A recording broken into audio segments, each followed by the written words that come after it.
While the issue of abortion is a controversial one, lawmakers, both Republican and Democratic, are finding common ground on this issue. No question, and they're condemning the recent vandalism on churches and pregnancy centers since the Supreme Court struck down Roe. They also are warning others against political violence, especially towards the Supreme Court justices. Nationwide, though, President Joe Biden's approval rating has dropped to a new low, and that is according to a new New York Times poll. Now, most people surveyed attribute his low job performance to the economy as the country still faces record high prices and inflation.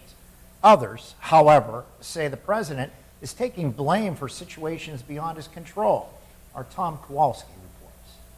Only 1/3 of Americans approve of President Biden's job performance, according to a recent poll from New York Times and Siena College. It's Biden's lowest rating since taking office, and it could indicate a difficult midterm for Democrats. Joe Biden needs to take responsibility for those low poll numbers. He's the one that instituted his policies that led to them.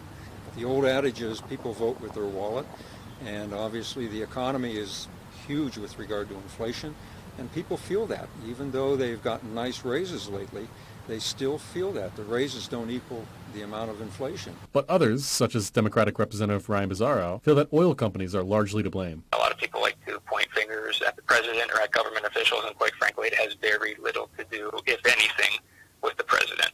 I think that what we've seen right now, and based off of statements that have been out there by corporations and certain oil companies, that we know that this is price gouging, period. Nearly 80% of Americans say the country is headed in the wrong direction. Additionally, 64% of Democrats want someone else running for president in 2024, with many citing Biden's age. By the time he's elected president, if he were to run again, he's going to be 80 years old.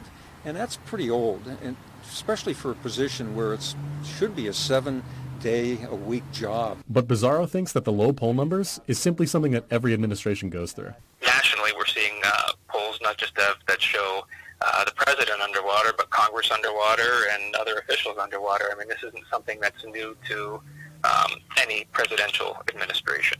Folks have unrealistic expectations of their government officials, and they think that individual leaders can do more than their role actually allows them to do. Tom Kowalski, Erie News Now. Well, President Biden will be traveling to the Middle East this week to meet with world leaders, and it will be his first trip to the region since he was elected.